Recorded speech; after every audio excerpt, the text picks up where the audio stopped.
simple electrolysis experiment of dilute sodium chloride solution. There's a carbon fibre cathode inside the submerged plastic pipette with holes in it, and a carbon fibre anode outside of the pipette floating near the surface.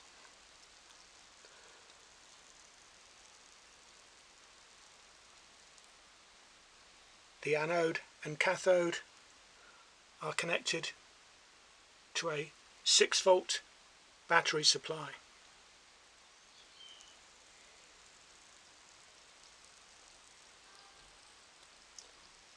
Gas is being collected from the cathode in the bulb of the plastic pipette.